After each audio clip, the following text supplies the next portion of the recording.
WHO आरोपों में घिरता दिखाई दे रहा है और डब्ल्यूएचओ पर आरोप लग रहे हैं कि उसने 4 महीने बाद भी उन सैंपलों के रिजल्ट वैज्ञानिकों से शेयर क्यों नहीं किए जो वुहान के एनिमल मार्केट से लिए गए थे। शोधकर्ताओं का कहना है कि यह वायरस जानवरों से इंसान में नहीं फैला है।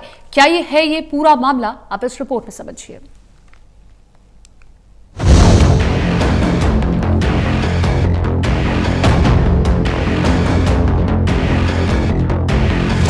जो कोरोना वायरस दुनिया पर कहर बनकर टूट रहा है और लोगों पर कहर बनकर बरस रहा है, आखिर ये आया कहां से और कैसे लोगों की जान लेने पर आमादा है।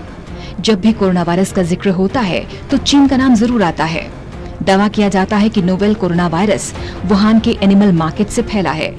हालांकि चीन इस दावे से हमेशा मुकरता रहा, लेकिन इस दावे को एक वैज्ञानिक अध्ययन में चुनौती देने के बाद कहा जा रहा है कि ये वायरस किसी जानवरों के बाजार से नहीं फैला, बल्कि पहले से ही कोई बीमार होकर इस बाजार में पहुंचा था, जिससे वायरस धीरे धीरे अपनी जड़ें फैलाकर लोगों को अपनी जद में लेता गया। अब आलम यह है कि पूरी दुनिया इसकी चपेट में है। इस पर शोध कर रहे शोधकर्ताओं ने डब्ल्यूएचओ पर पशु बाजार के सैंपल्स के नतीजे अंतर्राष्ट्रीय वैज्ञानिकों से शेयर न करने के आरोप भी लगाए हैं। दरअसल इससे पहले बीते दिनों डब्ल्यूएचओ ने कहा था कि ये वायरस वुहान के एनिमल मार्केट से ही फैला है, क्योंकि संक्रमण का पहला मामला वहीं मिला था, जिसके बाद वायरस के संक्रमण को रोकने के लिए जनवरी में वुहान में जानवर के बाजारों को बंद कर दिया गया था। ये शोध ब्रॉड इंस्टीट्यूट और ब्रिटिश कोलंबिया यूनिवर्सिटी के शोधकर्ताओं ने की है। डेली मेल की रिपोर्ट पर नजर डालें तो एक्सपर्ट्स के मुताबिक जब तक एनिमल मार्केट से लिए गए सैंपल्स के परिणाम आते, तब तक ये वायरस ह्यूमन से ह्यूमन में ट्रांसमिट हो चुका था। मॉलिक्यूलर बायोलॉजिस्ट एलेना चेन और इवोल्यूशनरी बायोलॉजिस्ट शिंग झान ने कहा कि सार्वजनिक रूप से उपलब्ध जेनेटिक डाटा से पता चलता है कि वायरस जानवर से इंसान में नहीं फैला और जानवरों से इंसान में संक्रमण फैलने के दावे की दोबारा जांच होनी चाहिए। दोनों वैज्ञानिकों के इस दावे से अंतर्राष्ट्रीय स्तर पर कोरोना की उत्पत्ति की जांच को लेकर उठ रही मांग अब और तेज हो सकती है।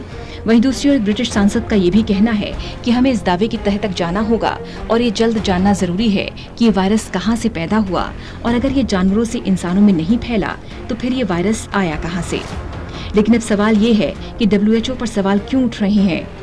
ऐसा इसलिए क्योंकि डब्ल्यूएचओ ने जानवरों के बाजार से सैंपल्स लेने के 4 महीने बाद भी उसके नतीजे विदेशी वैज्ञानिकों के साथ शेयर नहीं किए, जिससे अब डब्ल्यूएचओ पर भी जरूरी जानकारियां छिपाने के आरोप लग रहे हैं। वहीं दूसरी ओर अमेरिका शुरू से ही चीन पर आरोप लगाता रहा कि वायरस वुहान लैब से पैदा हुआ, जबकि चीन पलटवार करते हुए कहता रहा कि इसे अमेरिकी सैनिकों ने फैलाया है, जो कि स्पोर्ट्स कॉन्टेस्ट के लिए उनके देश आए थे। अमेरिका के सचिव माइक पोम्पियो ने कहा कि इस बात के पूरे सबूत हैं कि कोविड-19 का वायरस वुहान के किसी लैब से फैला है।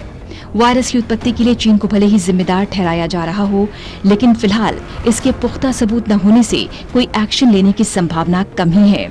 लेकिन चीन पर लग रहे आरोपों को गलत भी नहीं ठहराया जा सकता। Special desk, total news.